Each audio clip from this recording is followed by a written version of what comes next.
is me, Wilma and Jen in body paint. And it all started off in the early 1980s, probably in 1980, when I was invited, actually, first of all by Peregrine Evans to be his life model stroke muse at St Martin's, and then I met Wilma and she invited me to be her life model.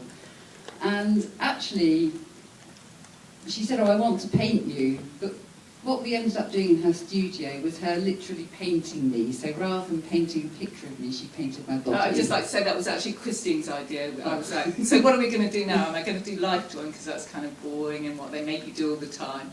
And Christine knew a lot more about performance art than I did. So we sort of sat around for a bit and she started talking about body paint, and then we went off to whatever the name of that theatre shop in Covent Garden was, and it all kind of started from there. And the other thing about Christine that I always remembered was we had these life models who'd be kind of a bit Stanley Spencer, you know, kind of a little bit old, a little bit grey, and then Christine came in, she had a peroxide beehive with a turquoise streak in it. I thought, yeah, we could do something a bit more interesting than life drawing. Yeah, so Wilma and I started, well then she painted me, but then that seemed a bit one way, so I painted her. And then we realised we both had body paint on, and it just seemed a bit depressing to just be sitting in a, you know, art studio having photos taken, so we sort of went out. We did a couple of sessions where we did some photos in the studios at St Martin's, and then we kind of looked at it and went, this is too good to waste on just, you know, no one's seeing it. So we went down to the British Museum and Christine flashed in the Elgin Marbles room. We had these big fur coats, so we go, wait till no one was looking, go 1, 2, 3, and then she flashed this kind of fantastic, well, I'm saying that's not very modest, but fantastic face I painted on her body. So that was the beginning of the sort of street performance, wasn't it? Museum, you might like to call it, Wilma. Yeah. Yeah, and then that led to the Centre Point, seeing how long it would be arrested if we jumped into the fountains at Centre Point experience. We've never been arrested. We've come close. We've come close, but we've never been arrested. I think that's a big achievement. In fact, when we did the performance at the Hayward, you know, in the year before last, and the policeman came onto the beach and they said, I want to take your name and address and things. I said, actually, I'd be honoured. I've never had even my name and address taken, and I've been doing this for 25 or 30 years. I can't even remember. Yes, please. We actually got 2 lots of policemen. I think the second lot said we would have to leave if we didn't want to be arrested. Yeah. Because is nudity still illegal? Because exposure in a public place. But you weren't actually naked, were you? Because you were wearing paint. That's something we could have brought up if they had managed to bloody arrest her. It's indecent exposure if you're a man, and insulting behaviour if you're a woman. I actually did once get arrested wearing body paint, but I was also wearing a psychedelic caftan. I'm wondering maybe if I'd just been wearing the body paint, I could have got away with it. I was also drunk in the street. Anyway, I just want to do a little, you know, to say that the reason we're here now is the fact that somehow or another we ended up having quite a big part in an exhibition which was called The Secret Republic, which started in the Kunstverein München in 2006. And it was an exhibition about the 80s.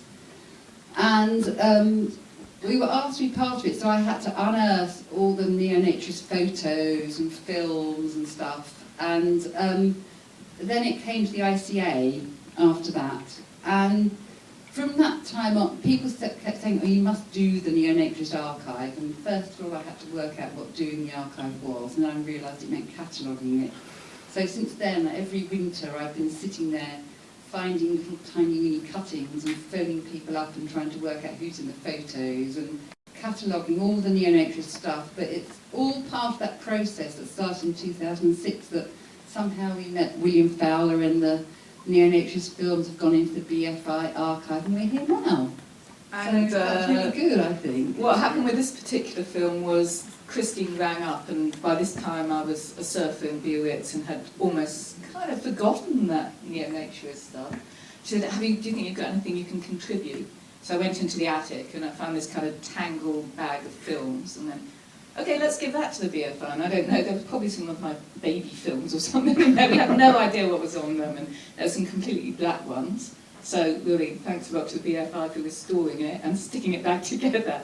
And also at one point, it wasn't even Super 8, it was Standard 8. Yeah. So it was very kind of, yeah. Could you tell us a bit about, because the film, The Private View itself, could you tell us a bit about the background? Because it relates to your exhibition, I understand. It related to my degree show because I was trying to put things together at St Martin's that combine my paintings with body painting and filmmaking. And I got down to St Martin's and Christine was waiting for me, and it was really snowy up in Highgate where I was living in my parents' house. And then I got down to Soho and it was kind of slushy and dirty, a little bit of a mess, and I went, this is no good.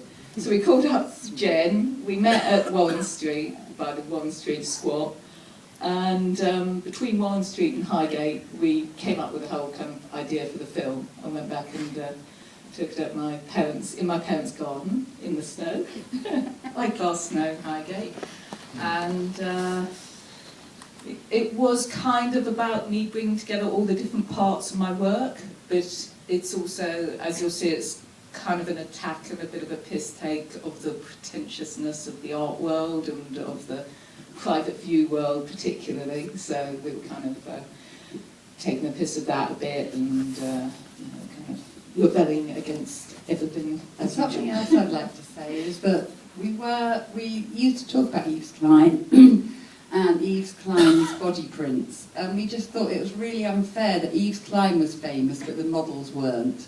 And what did he have to do with it anyway, apart from just have the idea? So we wanted to do our own body printing, and we did it in various different occasions. Yeah, I think there was never that feeling like, oh, I'm the artist and Christine's the model, because we were all performance artists and we were all kind of being what we said at the Hayward was, I think, artist, model and canvas. All at once. Thinking about your film in relationship to the other things in the programme with the different filmmakers, I know from talking to both of you that you think of yourself as perhaps a bit different to the other artists, not drawing in a flat sort of hierarchical way, but you're perhaps being a little different. But of course, you know or knew a lot of the people involved with the films we're going to see, not just this evening, but over the course of the whole season. And I imagine there was some ebb and flow of ideas between people. I just wondered how you thought about your work in relationship to the other people featured. I think we're all part of what we wanted, and so in a way that was part of our performance, and it was part of the liveness of it all. Yeah, it was a sort of risk whether it would come control. out psychedelic and wonderful or completely black. And I haven't seen the new version, so I'm really excited to see what you guys have done to it, because I think we'll probably see a lot more body paint in this version, less dog silhouettes. A few fags. As in cigarettes. Well, I think the film tonight is maybe, it seems like something